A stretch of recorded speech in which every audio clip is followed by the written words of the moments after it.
నమస్తే. ప్రస్తుతం మనతో పాటు సీనియర్ జర్నలిస్ట్ భరద్వాజ్ ఉన్నారు. ఆయనతో మాట్లాడదాం. నమస్తే సార్. నమస్తే. సార్, 'రాజ్ తరుణ్', 'లావణ్య' విల్లా గొడవ ఆల్రెడీ స్టార్ట్ అయ్యింది. ఇప్పుడు అదే ఒక గొడవ స్టార్ట్ అయ్యింది అని అనుకునే లోపల అరియానా ఎంటర్ అయ్యింది. అరియానా ఎంటర్ అవ్వడంతోనే మొత్తం కథంతా రివర్స్ అయిపోయింది. ఏంటంటే 'రాజ్ తరుణ్‌తో పాటు నేను ఉంటాను. 'రాజ్ తరుణ్' నావాడు' అన్నట్టుగా మాటలున్నాయి. సార్, అంటే ఎలా చూడొచ్చంటారు? ఇటొక పక్క లావణ్య ఒంటరిది అయిపోయింది అనుకోవచ్చంటారా?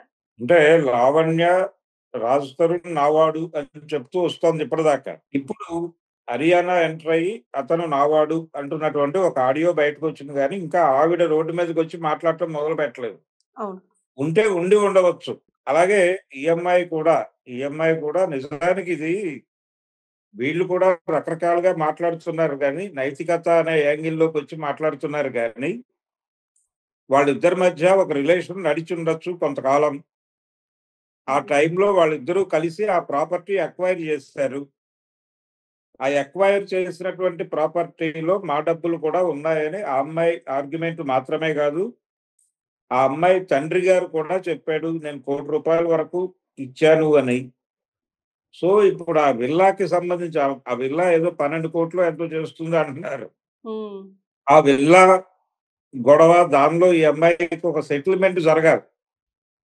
ఒక ఫైనాన్షియల్ సెటిల్‌మెంట్ జరిగితే ఈ గొడవ సమస్య పోతుంది. ఇది సెటిల్ కాకుండా అతను ఎవరితో ట్రావెల్ అయినా గానీ, ఈ అమ్మాయి దాన్ని తీసుకొచ్చి మాట్లాడే ప్రయత్నం చేస్తుంది. అలాగే ఈ అమ్మాయి మీద కూడా అతను మాట్లాడే ప్రయత్నం చేశాడు. మస్తాన్ సాయికి, ఈ అమ్మాయికి ఒక రిలేషన్ నడిపి ఉంటే ఉండి ఉండవచ్చు. అది అప్పుడు గతంలో ఇష్యూ కాదు. ఇప్పుడు ఇష్యూ అయిందది. హ్మ్. అలాగే శేఖర్ భాష దాన్ని ప్రధానంగా తీసుకొచ్చి, ఆ అమ్మాయి ఎవరెవరితోనో తిరుగుతోంది. రాజ్ తరుణ్‌తో ఆ అమ్మాయికి ఉన్నటువంటిది ఒకప్పుడు సంబంధం ఉంది గానీ, ఇప్పుడేం లేదు. ఆ అమ్మాయి చాలా దుర్మార్గురాలు అన్న పద్ధతిలో అతను ప్రొజెక్ట్ చేస్తున్నాడు. ఆ చేస్తున్న టైంలో వీళ్ళు హరియానా అనేటువంటి ఇంకో క్యారెక్టర్‌ని ఇంట్రొడ్యూస్ చేశారు. Counter part. హ్మ్. దాంతో ఇప్పుడు ఆ అమ్మాయి బయటకొచ్చి ఏదో ఒకటి మాట్లాడాల్సిన పరిస్థితి కల్పించారు. ఈ గొడవ అంతటికి ఎందుకు సాగుతోందిది? ఈ మదర్, ఫాదర్‌ని లోపలికి అలౌ చేయకపోవడం. మేము అలౌ చేస్తాం గానీ, వాళ్ళెవరినో తీసుకొచ్చి మా మీద దాడి చేశారు. లేకపోతే మేమెందుకు అలౌ చేయమని ఆ ఫాదర్ మాట్లాడటం, లావణ్య ఫాదరు. ఇదంతా ఎందుకు జరుగుతోంది అంటే ఖచ్చితంగా ఇది ఆస్తి గొడవే. ఓకే. ఆస్తి గొడవ. ఇక్కడ చాలా రిలేషన్స్ ఉన్నాయి. ఈ రిలేషన్స్ ఏవి తప్పు అని అనటానికి ఎవరికీ హక్కు లేదు. హ్మ్. ఎవరు ఎవరితోనైనా, ఎప్పుడైనా, ఏ రకమైన రిలేషన్‌లోకైనా వెళ్ళవచ్చు. కానీ వెళ్ళేటప్పుడు ఎంత గౌరవప్రదంగా వెడతారో, ఆ రిలేషన్ నుంచి బయటకొచ్చేటప్పుడు కూడా అంతే గౌరవప్రదంగా రావాల్సినటువంటి అవసరం ఉంటుంది. అవతల వాళ్ళని అవతల వాళ్ళ జీవితాలు డిస్టర్బ్ కాకుండా బయటకి రావాల్సుంటుంది. హ్మ్. ఎంట్రీ ఎంత ఇంపార్టెంటో రిట్రీట్ కూడా అంతే ఇంపార్టెంటు. ఇది సరిగా తెలియక ప్రాపర్‌గా వ్యవహరించకపోవడం వలన ఇలాంటి గొడవలు జరుగుతూ ఉంటాయి మన సమాజంలో. అలాంటి ఒక గందరగోళమే లావణ్య, రాజ్ తరుణ్ గొడవ. అది క్లియర్‌గా ప్రాపర్టీ గొడవ. దానికి సంబంధించిన సెటిల్‌మెంట్ జరగాలి. అంతకు మించిన వ్యవహారం లేదు. అతనికి హర్యానాతో సంబంధం ఉండటం తప్పేం గాదు. హ్మ్. దాన్నేదో పెద్ద ఇష్యూగా మాట్లాడటం అంతకంటే తప్పు. ఎవరితోనైనా ఏ రకమైనటువంటి రిలేషన్ అయినా ఉండొచ్చు. వాళ్ళు అడ్మిట్ చేస్తే. ఓకే. అవతల వాళ్ళు అడ్మిట్ చేస్తే. ఇప్పుడు అమ్మాయి వచ్చి మాట్లాడితే ఏం మాట్లాడుతుందో ఎవరికీ తెలీదు.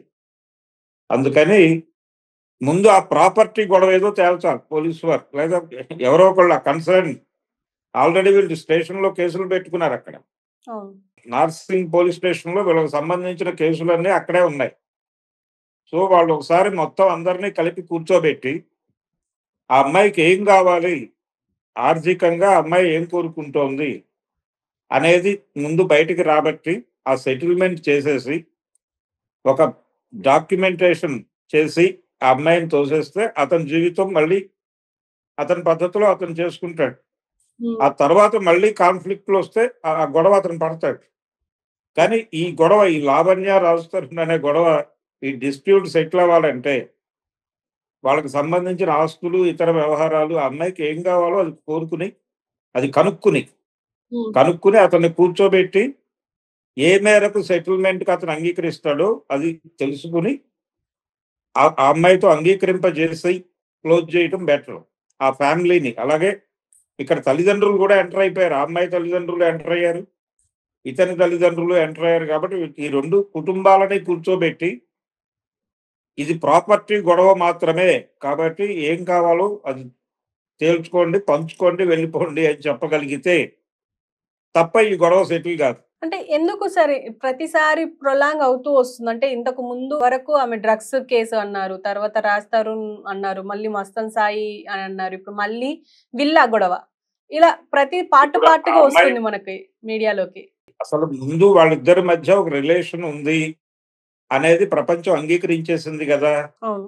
రాజ్ తరుణ్, ఆ అమ్మాయి ఒకప్పుడు కలిసున్నారు అనేది రాజ్ తరుణ్ కూడా అంగీకరించాడు. అప్పటికే మస్తాన్ సాయితో కూడా అతనికి ఆ అమ్మాయికి రిలేషన్ ఉంది అనే విషయం తనకు తెలుసు అని కూడా అడ్మిట్ చేసాడు అతను. వాళ్ళిద్దరూ ఘర్షణ పడుతుంటే తాను విడదీసిన విషయం కూడా ఆయన మాట్లాడాడు. హ్మ్. ఆ ఆడియోలన్నీ బయటకొచ్చాయి ఇంతకు ముందు. కాబట్టి ఇదొక ఆ అమ్మాయి రిలేషన్స్ ఆ అమ్మాయికున్నాయి. అవి ఉంటూనే ఇతనితో కూడా ట్రావెల్ అయింది ఆవిడ. హ్మ్.